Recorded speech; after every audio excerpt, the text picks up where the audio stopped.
दोस्तों, स्वागत है आपका। आज के इस वीडियो में हम चर्चा करेंगे सेंट्रल स्कूल टीचर्स रिक्रूटमेंट के बारे में और जो वैकेंसीज आई हैं उनको हम डिटेल से डिस्कस करेंगे। अच्छी बात यह है कि इस एडवर्टीजमेंट में जो भी वैकेंसीज आई हैं उनमें एक बात बहुत क्लैरिटी के साथ कही गई है कि अगर आप एक्सपीरियंस्ड टीचर्स हैं तो आपका सिर्फ स्किल टेस्ट होगा।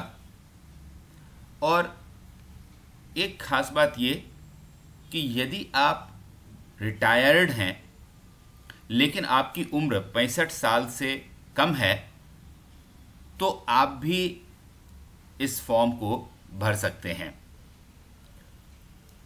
नॉर्मल जो एज क्राइटेरिया होता है दूसरे टीचर्स के लिए वो तो है ही। तो चलिए सीधे शुरू करते हैं और देखते हैं क्या खास बात है सेंट्रल स्कूल टीचर्स रिक्रूटमेंट की।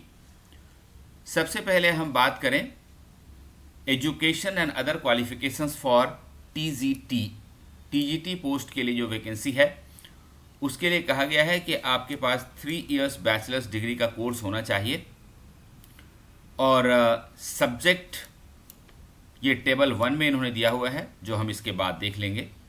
और साथ में आपको बीएड की डिग्री भी होनी चाहिए। यदि आप ये क्वालिफिकेशन नहीं रखते हैं तो इसके लिए आपको एक चॉइस भी दी गई है कि अगर आपने 4 years integrated bachelors degree course किया है और चूँकि इसमें BA, BEd, BSc, BEd, BCom, BEd एक साथ होता है जो आरआई करवाती है, तो ये क्वालिफिकेशन भी अगर आपके पास है तो आप एलिजिबल हैं टीजीटी के फॉर्म को भरने के लिए। अब टेबल 1 में देख लेते हैं क्या लिखा हुआ है। ये देखिए, टीजीटी इंग्लिश के पोस्ट के लिए कहा गया है कि English as a subject in graduation in all 3 years, तीनों साल आपको अंग्रेजी पढ़ी होनी चाहिए।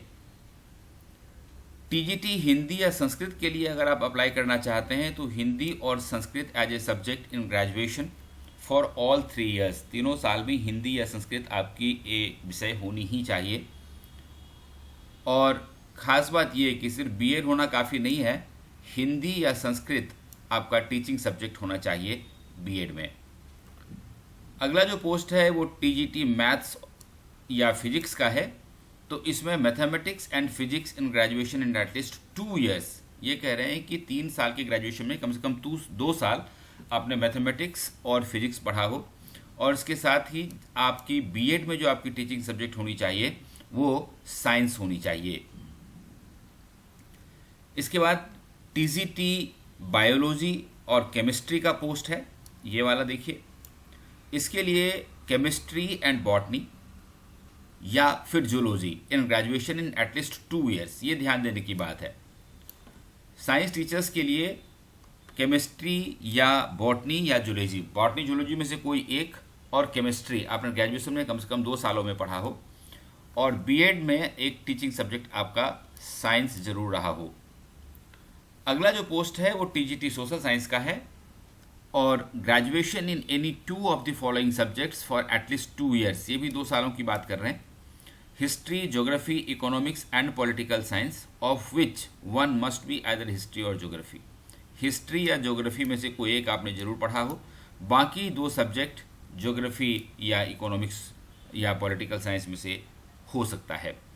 साथ ही आपने बीएड में टीचिंग सब्जेक्ट के तौर पर सोशल साइंस जरूर पढ़ा हो, ये एक खास बात कही गई है टीजीटी सोशल साइंस के लिए।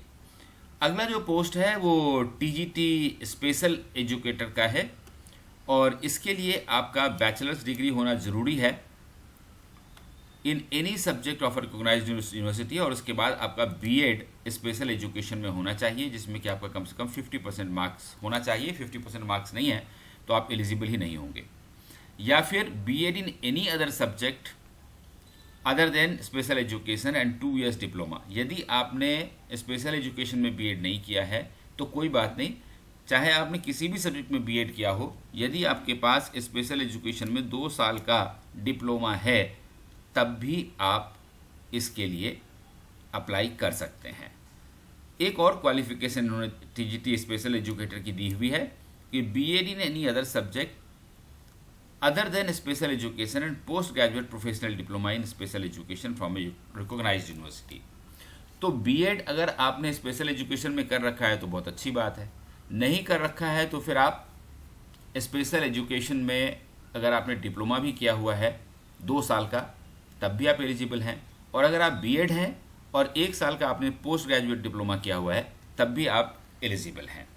और टीजीटी स्पेशल एजुकेटर के लिए एक डिजायरेबल क्वालिफिकेशन रखा है इन्होंने कि those having the qualification of special BEd that is learning disability में अगर आपने बीएड कर रखी है and adequate experience of to handle differently abled students particularly students with learning disability will be preferred.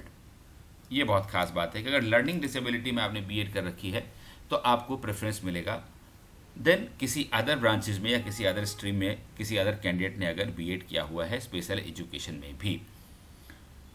और एक खास बात नोट करने की इन्होंने ये कही है कि the candidates with professional qualification of special BEd और डीएड और special DEd are not eligible to apply for the post mention at serial number 1 से 7। यह 8वां पोस्ट है। यदि आपने बीएड किया है स्पेशल एजुकेशन में या डीएड किया है या स्पेशल डीएड किया है तो आप ऊपर से जो इन्होंने 1 से 7 नंबर तक दिखा रखी है ये इन पोस्टों के लिए आप अप्लाई नहीं कर सकते हैं। दोस्तों, आपकी सुविधा के लिए हम ये पीडीएफ अपने टेलीग्राम ग्रुप में डाल देंगे जिसका लिंक डिस्क्रिप्शन बॉक्स में सबसे ऊपर है। आप उसके ऊपर क्लिक करके टेलीग्राम ग्रुप का मेंबर बन जाइए और फिर आराम से इस पीडीएफ को देख करके आप अपनी एलिजिबिलिटी और अदर क्राइटेरिया सुनिश्चित कर सकते हैं। तो ये टीजीटी स्पेशल एजुकेटर की बात हो गई। अब हम बात कर लेते हैं प्रेप टीचर्स की। प्रेप टीचर्स जिसको हम लोग एनटीटी भी कहते हैं, इसके लिए आपको सीनियर सेकेंडरी पास होना चाहिए सबसे पहली बात, और दूसरा diploma in teacher nursery teachers education होना चाहिए या फिर प्री स्कूल एजुकेशन होना चाहिए, या diploma in early childhood education program जिसको DLCED बोलते हैं, ये आपके पास क्वालिफिकेशन होनी चाहिए, या फिर इसका इक्विवेलेंट कोई भी आपके पास क्वालिफिकेशन हो तो चलेगा। या फिर अगर आपने बीएड किया है तो +2 तक आपने अंग्रेजी पढ़ी हो, ये ज़रूरी है, और proficiency in teaching in English medium is essential. Prep teachers के लिए ये खास बात कही गई है। अब देख लेते हैं टेबल 2 में क्या खास कही गई है। दोस्तों, आप इस चैनल को सब्सक्राइब कर लें, क्योंकि इस तरह की वैकेंसीज जब आती हैं तो सबसे पहले हम आपके लिए लेकर आते हैं ताकि आपको नोटिफिकेशन मिल जाए और आप अपनी तैयारी समय पर कर सकें। चलिए अब बात कर लेते हैं पीआरटीज़ की। पीआरटी के लिए आपका सीनियर सेकेंडरी पास होना ज़रूरी है, और इसके साथ ही आपने 2 साल का डिप्लोमा जिसको DLED कहते हैं ये आपने ज़रूर पास किया हो, और इसके साथ ही दूसरा क्वालिफिकेशन भी दिया हुआ है कि अगर आपने BLED किया हुआ है तब भी आप एलिजिबल होते हैं। और ये भी अगर नहीं है आपके पास तो कहते हैं कि पास इन सीनियर सेकेंडरी आपको ज़रूर पास करना चाहिए, और फिर 2 years diploma in education DED आपके पास होनी चाहिए, तब भी आप एलिजिबल हो जाते हैं। और अगर आपने DLED नहीं किया है तो इन दैट केस अगर आपने बैचलर्स किया है तब भी graduation in any subject and bachelors of education BEd आपने किया है तो आपका सिलेक्शन होगा। ये एक खास बात कही है।